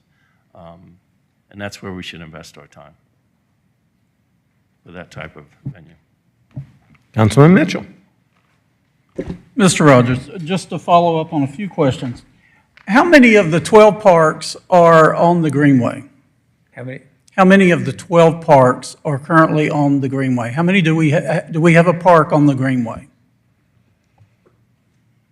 The 12, are you talking about the 12 playgrounds? Existing playgrounds, yes. Yeah, none of those are on. So we don't have one playground open to the public on the Greenway. No, sir, we do not. We have a lot of kids with bikes and parents, but they can't use a park while they're on the Greenway, one of our parks, playgrounds. There are a lot of kids on bicycles on the Greenway, and we don't have a playground on the Greenway. Okay, thank you. And then how many of our public can go to the nicer, more expansive playground that's in the apartment complex next door?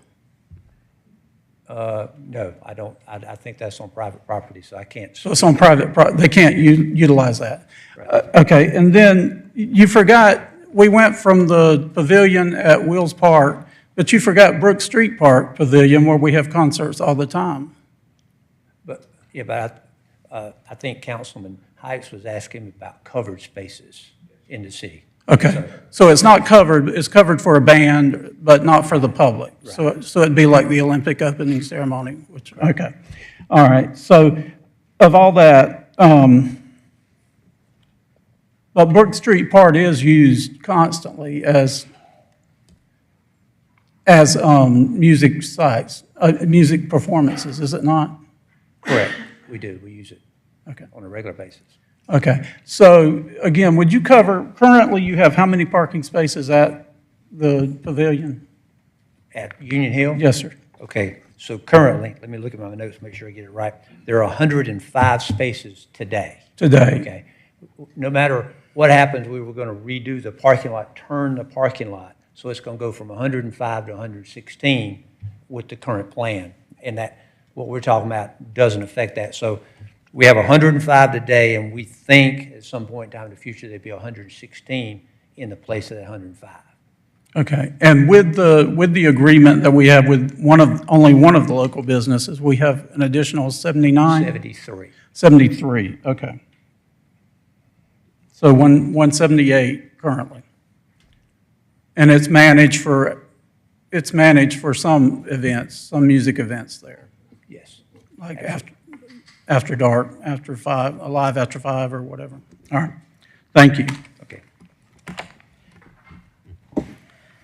Any other questions at this point? Did you have anything else you wanted to add, Mr. Lagerblum? No, I added what I wanted to add earlier. Thank you. Thanks, sir.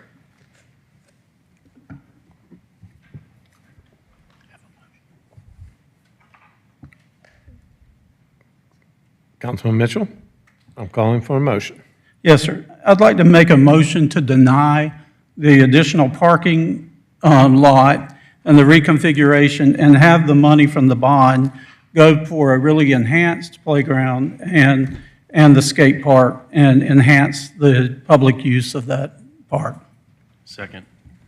I have a motion by Councilman Mitchell, second by Councilman Dorito. Any discussion? Councilman Hipes.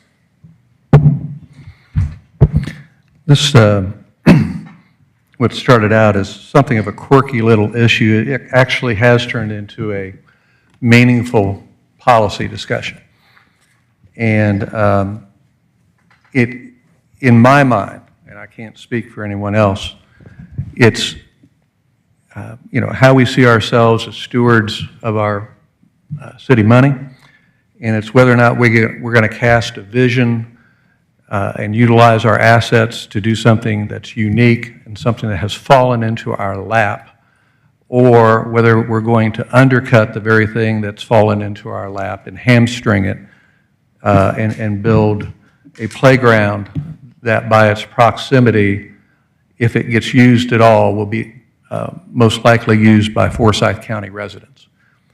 I think I had some very respectful conversations with members of the Rec Commission. I appreciate those who came here to speak tonight from the Rec Commission. I could only wish that the members of the Rec Commission who voted in favor of enhancing the pavilion could have been here to express their views as well.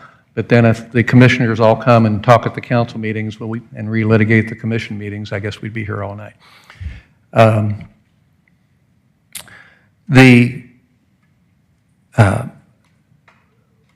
One of the things I said, if we had 10 or 12 pavilions and one playground, I'd be fighting tooth and nail for another playground because it would be something that would serve our residents. It wouldn't be redundant. Where this pavilion is located is entirely beneficial in the sense that it's surrounded and you can have music events there and you're not really going to disturb anybody. The problem with the lack of parking is it's preventing its use to its maximum capacity. I've heard one council member say, well, just have smaller events. Well, if you're going to have a paid event there and you have a symphony concert there and you have 250 maximum tickets you can sell at $30 a ticket, that's $7,500. That will not cover the staging cost for an event, and therefore you don't do an event unless you're planning in advance to take a loss. So that's sort of the problem we run into. We've already had some charitable events held out there. We've had Home by Dark lead the way. Last year was really the first year that we rolled out using the pavilion to see its potential, and with the investment that we made in the pavilion, dressing it up on the inside, putting the large fans in there. It is a very attractive and unique facility, one of a kind for all of Alpharetta. I know it's been debated. I agree with the statement that maybe there's not a wrong answer. There's just difference of opinions. But I, for one, cannot look at that structure knowing we can't build it someplace else for less than $750,000 to $1 million, assuming we had a place to put it. And we've got a lot of playgrounds. And it's going to be a sad day when we've got a minimalist playground out on the edge of Alpharetta next to Forsyth County that's underutilized. And we made a voting decision consciously rendering that pavilion, limiting its use as an event facility.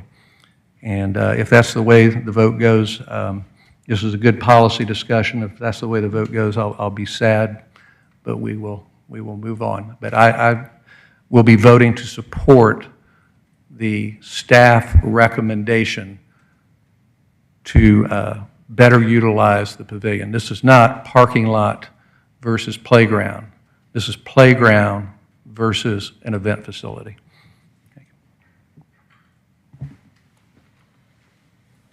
Councilman Dorito, did you want to complete your remarks? Thank you, Mayor, and I apologize for earlier. I thought we were in discussion phases for some reason. I want to applaud Councilman Hypes. I know he's very passionate about cultural arts in the city, and this is nothing against his beliefs and his perspective. I actually appreciate it. I also agree with Councilman Hypes. This has been a great policy discussion, even with the Parks and Rec Board. And civil debate like this is good for the city. We always end up with the right answer, whatever that answer is going to be tonight. And it may not be the right answer for everybody, but as we debate it, whatever the result is what we all need to support and move on with. I just happen to think that parks in the city, despite their location, if they're abutting another council or another city, are going to be utilized by our residents if we build out the right park programs within that facility. That means the amenities we select, what we put in that park to attract people to come and spend family time with. There's a lot of opportunities in City Center or over in Avalon to listen to concerts and things, and it builds for a great city, and I look forward to the day where maybe we do get a performing arts facility in the city or something that allows for greater concerts and things that are in a place that doesn't take away from an existing park facility that's been there for years. I will admit, Councilman Hypes is right when he talks about this could end up as an underutilized park. In fact, since I joined council back in 2001, it was a heavily underutilized facility until we put the skate park in there. And I think because if back then the city didn't put a lot of investment into that park, as far as playground equipment or things to attract different ages, picnic tables, what have you, to make it a facility that people want to come and spend time with their family and friends and kids. It all comes down to the design of what we want to see there, and I think if we make it an attractive place, it will be hopefully a very highly used facility in the city, and that would be my goal. So, but I do appreciate everyone's comments on the dais here, and I think we're all looking for the best interests of the city, and I appreciate the civil debate that we've had on this topic. Thank you. I too appreciate your comments, Councilman Hypes and Councilman Dorito, and the others. But in my heart of hearts, I know that we've talked about a playground for there, and I know before the bond referendum, we put out there this imagery about a park and playground and skate park. And I know that's been a part of our public discussion. And so I can't in good conscience change that to a parking lot. I just cannot vote for it, knowing what our public voted for and what they had in their mind and what we projected to them. When I've only had one person in my 13 years on council criticized me because we tore up a perfectly good parking lot to build City Center and to build the green space here. And every time I look at that green space and I see kids out there and I see the parents and the kids in the fountain and just having fun, and adults are out there playing whatever that game where you toss, what is the name of that? Cornhole, thank you. And I believe you were the Miss Cornhole Queen in Virginia, if I'm not mistaken. Thank you. But every time I see that, I'm so excited by what we were able to accomplish. So I can't see us taking out perfectly good green space. One time the director of the Atlanta Botanical Garden said to me, she said, whatever you do, buy more land for green space. You will never get it back. And when you look at the amount of money that land costs in our city now, we're not going to get green space. Everybody that comes up here, they're asking for another space for a building, another parking lot. They're not invested in preserving our green space or in adding more trees for the most part. It's always to build up the structured area and to build more of an urban place. And so this tonight is indeed saving green space. And to me, it's putting more money in, not a marginal park or playground, but something we can enhance and have a great skate park, and we can also have a great playground. Like when we saw one on Retreat at Trillage that had the tunnels in it and stuff like that, there's no reason we can't find a budget-minded way to do something like that incorporated with playground equipment. So that's my hope in voting to deny the additional parking for this area, and we'll see how the vote goes. Thank you. Any other discussion? So this has been a difficult decision for me as well. One thing I want to straighten up right quick. I know Councilman Mitchell was instrumental in organizing the bond issue. But when he says, we promised a park, let's be clear, that wasn't the people sitting on this dais that voted to put a park there before the bond passed. Because you voted against it, as I recall. You didn't support the park referendum, so let me be clear about that. Thank you for interrupting me. I gave you plenty of time to talk, but that's fine. But to claim that the city of Alpharetta promoted that as being a park prior to the vote is incorrect, and I want to make sure it's clear on the record. There was a lot of materials pushed out after. Don't tell me, Donald. Stop interrupting me, sir. Give me the same honor that I give you when you comment. I remember going to Union Hill Park after the bond issue passed, when some of the people in this room brought their children and talked about what they wanted to see there. I was there. I heard. And I respect the feelings of the people that attended and said that. All I'm saying is, let's make sure it's clear, because I've heard people say it was a bait and switch, and it has not been a bait and switch. Not from the people sitting on this dais. So let's get that clear. That being said, I think this is a much more difficult question for me than some others. I lived in Windward for 20 years. I raised my family in Windward. And I still have a tremendous amount of friends in that community. And one of the things over the past few years that has bothered me most is criticisms about the city having performances, concerts here at City Center and not anything over there. And that bothered me because I feel bad about it, you know.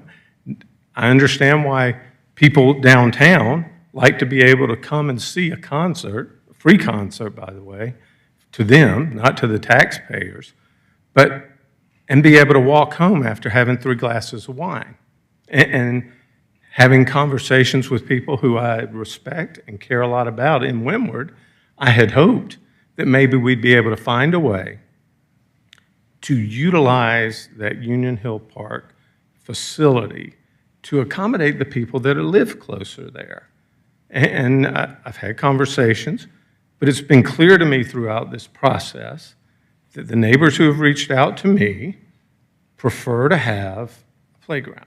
And that's why I'll support the motion, not because it was committed and not because I don't think there's tremendous value in that facility, but I think the residents, Alpharetta residents that will use the facility on a daily basis have made their point clear to me that they prefer a playground rather than extending the parking lot.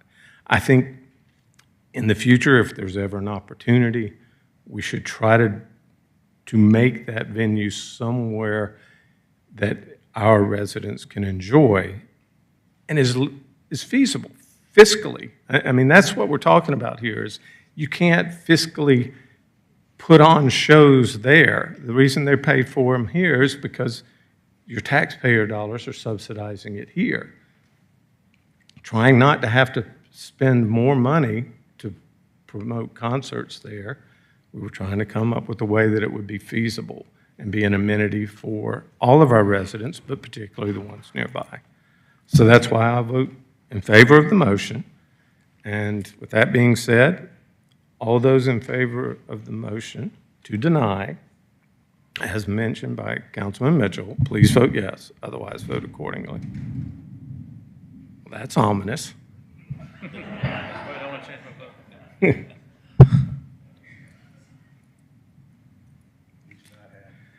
And the item does pass as proposed.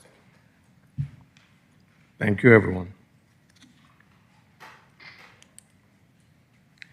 So that'll move on from old business to new business. And the new business item on the agenda first is the fiscal year 2025 Local Maintenance and Improvement Grant. Molly Eswine to read the resolution out loud, so please do so as Pete Sasevich approaches the dais. A resolution by the mayor and council of the city of Alpharetta, Georgia, authorizing the mayor and city council to submit a fiscal year 2025 local maintenance and improvement grant application to the Georgia Department of Transportation. Ma'am, Pete, you have the floor. Yes, Mayor and Council, this is part of our milling resurfacing budget that's in the capital budget. So we have a 30% match with GDOT. We get over $600,000 and a $200,000 match. And then passing the resolution, we'll file the paperwork to receive the funds. Thanks, sir. Any questions for Director Sasevich? Ms. Shapiro, do we have any public comment cards? No, Mr. Mayor, we do not. That being said, if anybody wants to make a public comment, you got a second? Seeing no one, we'll close public comment. Do I have a motion from council? Yes, Mayor, I move to approve a resolution by the mayor and city council of Alpharetta, Georgia, authorizing the mayor and city council to submit a fiscal year 2025 local maintenance and improvement grant application to the Georgia Department of Transportation. Second. I have a motion by Councilman Dorito, a second by Mayor Pro Tem Merkel. Any discussion?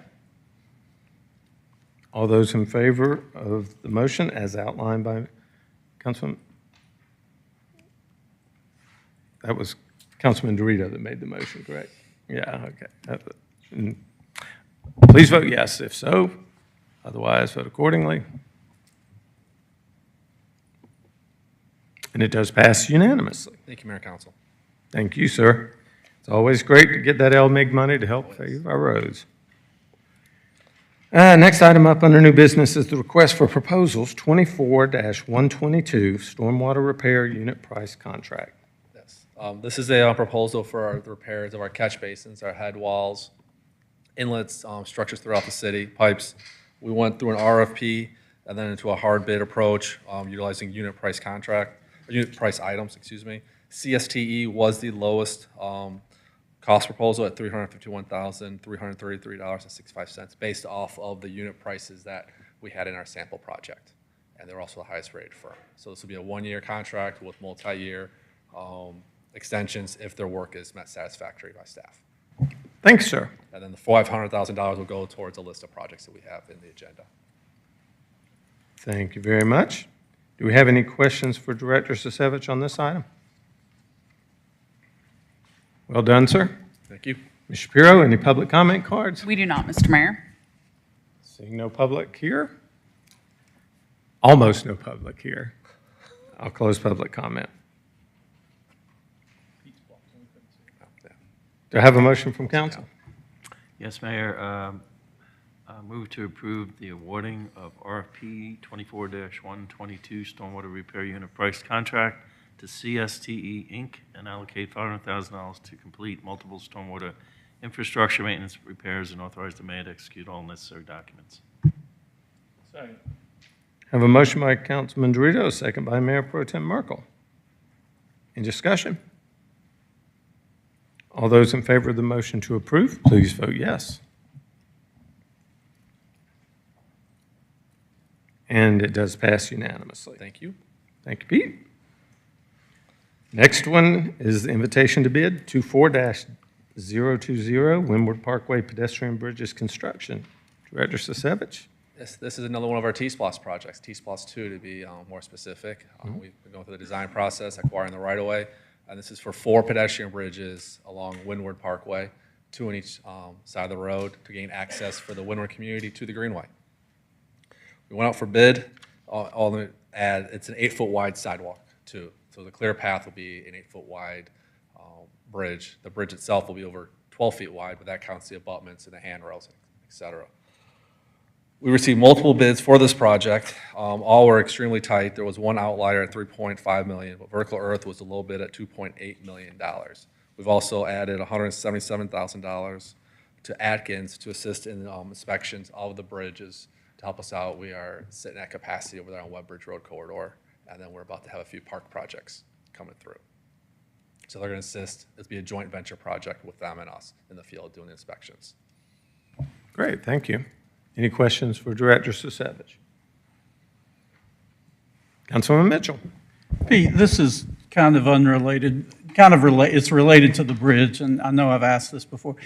On these bridges, with as much as they cost to construct, is there not anywhere we can recoup and reuse those, maybe over the stream and Wills Park or someplace where it seems like they just get scrapped and So we've looked at the one on Webb Bridge Road, which is the one I think you're referring to. Yes. We've looked to see if we could use it on Cumming Street. We cannot, it is too short.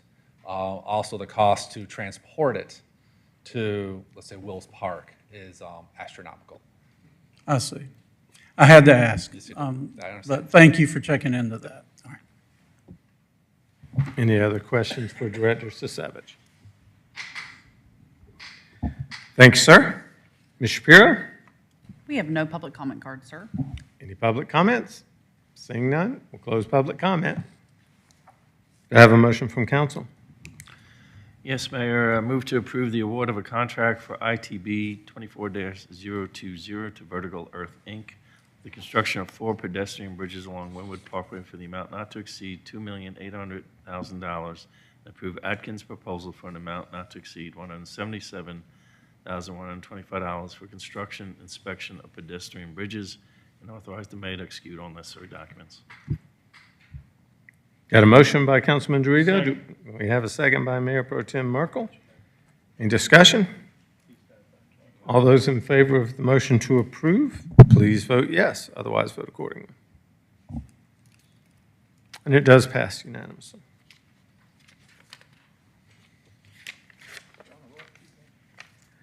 Next item up is request for proposal 24-123 Mid-Broadwell culvert design. Director Sisevich. Yes. Throughout our inspections, we discovered that there's been some inefficiencies with this culvert. It is not passing, it's getting clogged. We've had some cracks in the joints where we have repaired throughout the last several years, and we're at the point now where it's only passing the 2-year storm event. It's just through a modeling, so we're trying to replace that to get to a 25-year storm event, which will meet our requirements in the ordinance. It is safe to travel on. Fire trucks can still drive over it. It is not a hazard by any stretch. We're trying to be proactive and catch it before anything bad would occur. So we went through an RFP process as well as a hard bid afterwards, and Moffett and Nickel was the highest rated firm as well had the lowest cost of $118,815. They're looking at 4 months to complete the design, and then we start the permitting process with the state. Thanks, sir. Any questions? Seeing none. Ms. Shapiro? We have no public comment cards, sir. However, there's one last chance to speak if you'd like. Seeing no public comment, I'll close public comment. Do I have a motion from council? Yes, Mayor, I move to approve the award of RFP 24-123 to Moffett and Nicole for the performance of the Mid-Bordwell Road Culvert Design Services in the amount not to exceed $118,815 and authorize the mayor to execute all necessary documents. Have a motion by Councilman Dorito, second by Mayor Pro Tem Merkel. Any discussion? All those in favor, please vote yes. And it does pass unanimously. Thank you, Mayor Council. You're on a roll, Pete. Thank you, sir. Next item up will be the intergovernmental agreement, the Second Amendment regarding municipal court facilities and services. Mr. Mayor, I'm actually going to handle that item tonight. Okay. I know I don't look like Brooke, but it's a hard act to follow, but I'm going to do my best to follow Pete. But this is an intergovernmental agreement. As you know, we have an agreement with Milton for the operation of our court. We share the costs of employees in the court, and that's the way the court clerk and the court solicitor work today.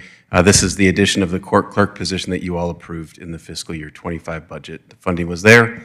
Milton will likewise adopt this agreement, and they will then hire that person to fill the role of court clerk, and we will split the cost as we've split on all other employees of the court.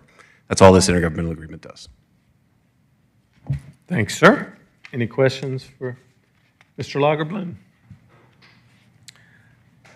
And no public comment, sir. And seeing no one come forward for a public comment, I'll close public comment. Do we have a motion from council? Yes, Mayor, I'd make a motion to approve the Second Amendment to the intergovernmental agreement between the City of Alpharetta and the City of Milton regarding municipal court facilities and services, and authorize the mayor to execute all necessary documents. I have a motion by Councilman Will, a second by Councilman Hypes. Any discussion? All those in favor, please vote yes. And it does pass unanimously. So we'll move on to the Local Jobs Creation Grant Program Intergovernmental Agreement. Mr. Morcell, you have the floor. Thank you, Mr. Mayor. Good evening, Mayor and Council. Before you tonight is an IGA between the city and the Development Authority for the sixth iteration of the Local Jobs Creation Grant. Local Jobs Creation Grant was created about a decade ago, a little more, to incentivize the hiring and retaining of Alpharetta City residents by area companies either coming into the community or expanding jobs within our community. It's to go in tandem with the state incentive run through the Georgia Department of Economic Development. And if this is approved tonight, it would go before the Development Authority of Alpharetta for ratification on August 6th. I do want to note that we regularly offer this incentive to large-scale economic development projects, including one of which is Morgan Stanley's expansion in 2023 into the community. We expect that that could be taken up with staff within the next fiscal year, and staff is asking for the approval of this item. Happy to answer any questions Mayor and Council may have. Any questions from Mr. Morcell? Thank you, sir. Mr. Shapiro? No public comment cards, sir. Seeing no one else coming forward, I'll close public comment. Do I have a motion from council? Yes, Mr. Mayor, I make a motion tonight to approve the renewal of the Local Jobs Creation Grant Program Intergovernmental Agreement. Have a motion by Mayor Pro Tem Merkel and a second by Councilman Mitchell, I believe that was. Okay. Any discussion? All those in favor of the motion to approve, please vote yes, otherwise vote accordingly. And it does pass unanimously. So we'll move on to the next item, which is the contract approval, legal advertising services agreement. Ms. Shapiro? Thank you, Mayor. The next item, this is for your consideration to approve a contract identifying the city's legal organ. So historically, we have used the Alpharetta Roswell Herald, which is owned by Appen Media Group. Our contract has since expired, and so staff worked and negotiated with Appen for a new contract. There are certain items in the city's charter that requires that they be legally noticed. So that would be the publication, if approved tonight, that we would continue publishing our legal ads. It is a 5-year contract. It does lock in our per column square inch pricing and the fees for our legal advertising, and then just details more of the minutia of the day-to-day and operating with them as far as deadlines for ads, publication dates, locations, and distribution. So staff is just recommending to approve this contract. But I'm here and free to answer any questions if you have any. Any questions for Ms. Shapiro? Well done. We have Thank no you. public comment cards on this item. And seeing no one come forward with public comment, we'll close public comment. Do I have a motion from council? Yes, sir, Mr. Mayor, I offer a motion tonight to approve the contract for legal advertising service agreements between the city and Appin Media Group as presented this evening. Second. Have a motion by Mayor Pro Tem Merkel and a second by Councilman Dorito. Any discussion? Seeing none, all those in favor of the motion to approve, please vote yes. And it does pass unanimously. Next item is the request for proposals, RFP 24-113, Webbridge Park Synthetic Turf Field Design Build for City of Alpharetta. Director Rogers, you're up front again. This one's a little less contentious. Let's hope. Seeking approval tonight to award a design build contract to Sprint Turf LLC for a total of $1,598,280 to install the synthetic turf on the large soccer field at Webb Ridge. This contract includes the design and the construction for the complete project. The city received 3 proposals. Sprint Turf LLC scored the highest. The evaluation process included qualifications, references, comparable projects, technical proposals, project approach, product information, and cost. Sprint scored a total of 85 points compared to 73 and 64 by the other 2 proposals. I'd be happy to answer any questions you may have about the contract. Any questions for Director Rob? Thank you, sir. Ms. Shapiro? We have no public comment cards, sir. Seeing no one come forward, we'll close public comment. Do I have a motion from council? Yes, sir. I make a motion that we, council approve the award of a contract for RFP 24-113 for Webbridge Park Synthetic Turf Field Design Build to Sprint Turf LLC in an amount not to exceed $1,598,280 and authorize the mayor to execute all necessary documents. I have a motion by Councilman Hype to approve the RFP. Do we have a second? Second. I have a second by Councilman Will. Any discussion? All those in favor of the motion to approve RFP 24-113 as outlined in the motion, please vote yes. And it does pass unanimously. So the next item will be the resolution, the City Council agenda, policies, and procedures. Ms. Eswine, if you will read the resolution aloud, please. A resolution of the Mayor and Council of the City of Alpharetta, Georgia, to adopt policies and procedures regarding City Council agendas. So Mayor and Council, we previously had a discussion, though I was absent, on June 3rd to come up with a formal way to provide for the setting of the agenda items for your council agendas. The custom and practice of the council had previously been that the mayor or any 2 members of council could add an item to the agenda, and that's what this agenda setting policy to be adopted by resolution does.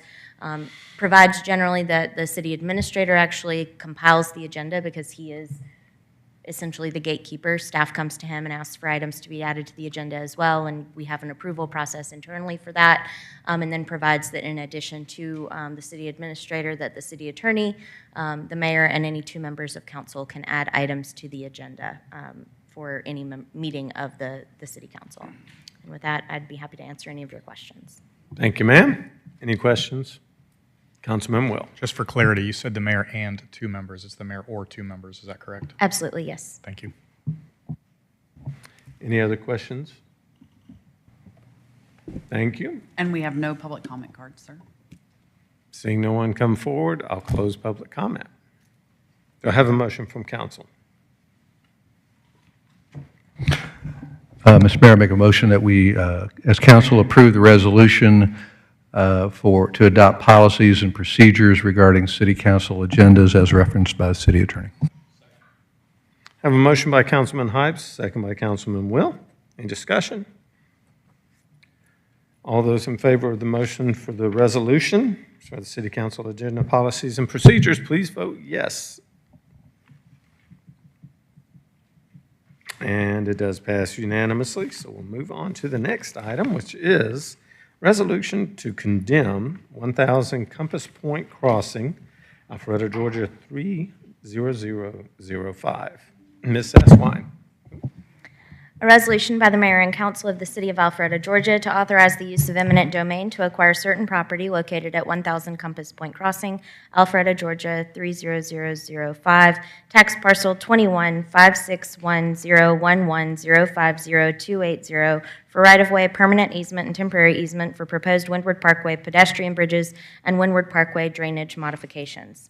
Mayor and Council, this is for what we've referred to as Parcel 4 for this project.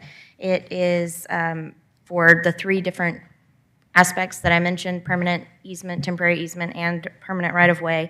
It's fairly minimal, but there are improvements on the property, and so the compensation to be paid into the court is just over $24,000. And once we file the condemnation, then it will be in the city's possession. Will be able to move on with the project. Thank you, ma'am. Can I ask the city attorney just a quick question, just for clarification?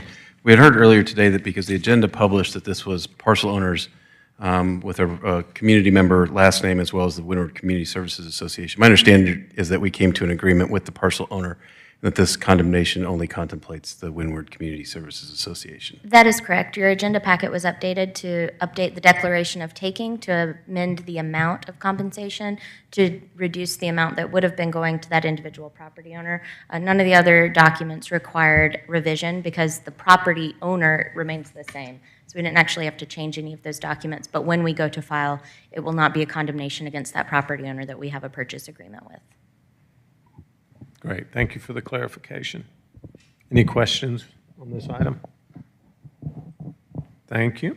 Ms. Shapiro? We have no public comment cards, sir. And I see no one coming forward for public comment, so we'll close public comment. Do I have a motion from council? Yes, sir. I make a motion to approve resolution to condemn property interest in tax parcel 21-5610-1105-028-0. Parcel owners Audley Jonathan Pereira and Windward Community Services Association, Inc. of the Windward Parkway Pedestrian Bridges and Drainage Modification Project with authorization for the mayor to execute all necessary documents. I have a motion by Councilman Will. Do we have a second? I'll second that. Second by Councilman Mitchell. Any discussion? All those in favor of the motion to approve as outlined in the motion, please vote yes. And it does pass unanimously.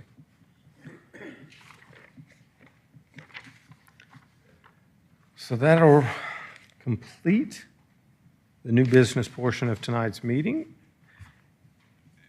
So now there's an opening for public comment. However, I see no one from the public, almost no one, and we'll close public comment. Do we have any reports?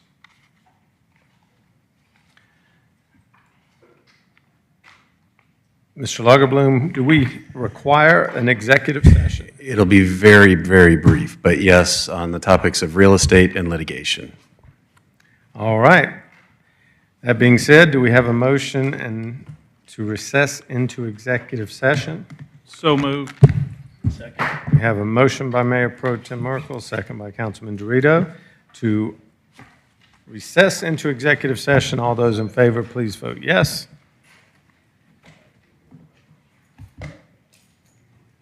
And it does pass unanimously.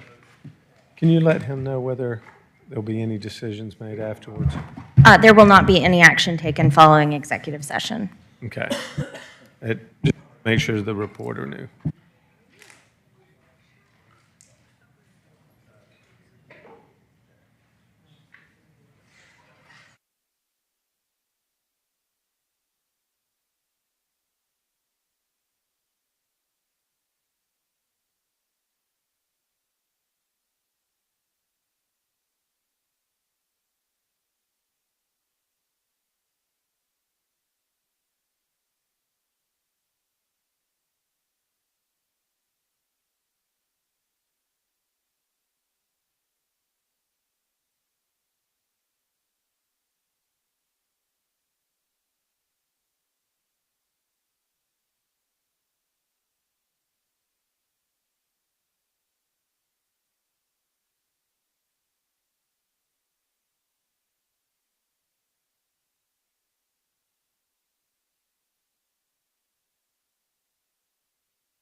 Do we have a motion to reconvene?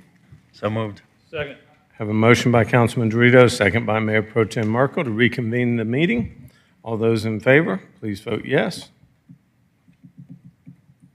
It is unanimous. Do we have a motion to adjourn? Motion to adjourn. Second. I have a motion by Councilman Dorito, a second by Mayor Pro Tem to adjourn the city council meeting.